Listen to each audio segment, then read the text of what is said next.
teman-teman, apa kabar? Senang sekali kita ketemu lagi ya bersama saya Rizka Ogi di Wonder Food, program kesayangan kalian semua. Tentu saja saya lagi happy banget teman-teman, excited ya.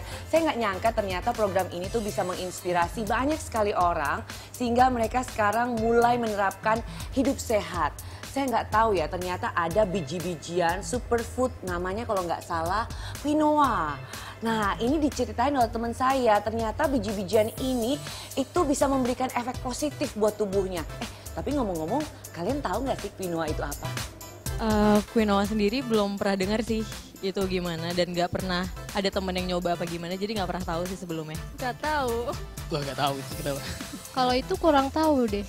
Itu kayak pengganti karbohidrat gitu. Kalau quinoa tuh setahu aku tuh dia kayak pengganti karbohidrat gitu. Jadi kayak bentuknya kayak beras gitu kalau nggak salah sih ya, setahu aku kayak gitu. Wah, banyak juga yang nggak tahu, sama juga lah dengan saya. Kalau nggak dikasih tahu teman, saya juga nggak tahu kalau ternyata quinoa itu adalah biji-bijian yang sangat banyak sekali nutrisinya untuk tubuh.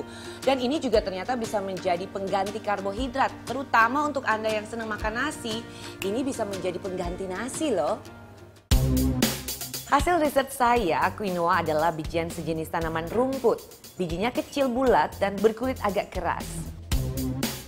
Bijian ini ternyata sudah dikonsumsi sejak 4.000 tahun yang lalu dan banyak tumbuh di daerah Amerika Utara. Quinoa beragam, ada yang berwarna putih atau gading, warna merah atau ungu, dan warna coklat atau kehitaman. Kalau di Indonesia sendiri, quinoa yang ada di pasaran biasanya warnanya putih dan merah. Kandungan gizi sendiri, quinoa tinggi akan protein, kandungan lemak tak jenuh, kaya serat, dan juga mengandung berbagai mineral dari vitamin yang dibutuhkan oleh tubuh. Jadi sangat bergizi ya. Kandungan protein pada quinoa dibentuk dari asam amino dan ada 8 asam amino esensial yang dinilai sangat penting bagi anak-anak dan orang dewasa.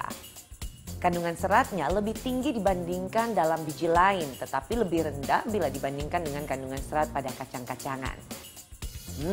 Saya mau tanya ahli gizi nih, benar nggak ya hasil riset saya? Quinoa itu masuk ke dalam kelompok padi-padian. Jadi dia sebenarnya satu kelompok dengan beras, dengan nasi, kemudian dengan gandum. Tapi dia kandungan energinya lebih rendah dibandingkan nasi pada umumnya gitu ya. Dan dia memiliki beberapa keunggulan. Keunggulan yang pertama adalah kandungan proteinnya itu setara dengan nasi, tapi komposisinya atau asam aminonya itu menyerupai protein yang terdapat di dalam jenis kacang-kacangan. Dan kemudian dia juga memiliki indeks glikemi yang rendah. Kita ketahui nasi putih cepat sekali meningkatkan kadar glukosa darah kita, jadi nggak baik untuk penderita diabetes. Tapi kalau quinoa itu indeks glikeminya rendah, sehingga lebih aman dia. Satu lagi adalah dia memiliki asam lemak esensial yang lumayan jumlahnya. Dan asam lemak esensial ini kan hanya bisa ditemukan pada jenis-jenis makanan tertentu, misalnya pada minyak ikan. Nah ini ada di dalam quinoa tersebut. Konsumsi quinoa yang disarankan adalah sangat tergantung kepada kebutuhan kita akan karbohidrat kompleks. Nah, pada umumnya orang dewasa itu membutuhkan karbohidrat kompleks itu 3-4 porsi.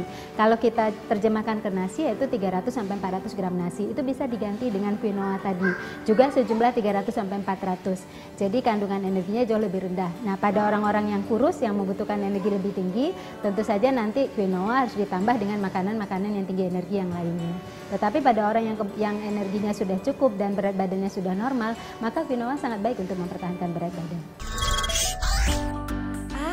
Saya baru tahu ternyata quinoa itu adalah biji-bijian pengganti karbohidrat.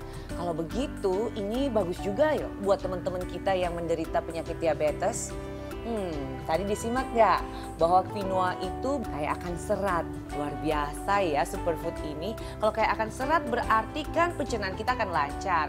Kita bisa bebas dari segala macam bentuk penyakit yang disebabkan karena pencernaan yang tidak baik. Berarti bagus dong ya buat diet. Saya penasaran banget bagaimana sih cara mengolahnya. Quinoa banyak dijual di pasar swalayan dan nggak susah mencarinya.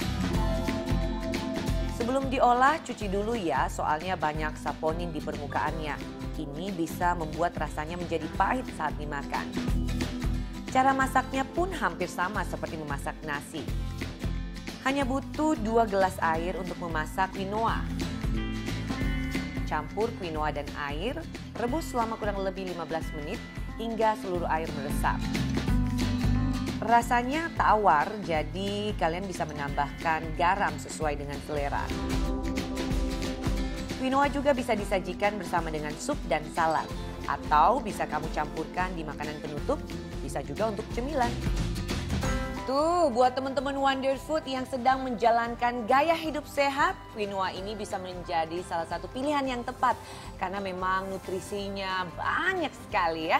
Selamat mencoba teman-teman, jangan kemana-mana dulu karena saya masih punya informasi penting lainnya tetap di Wonder Food.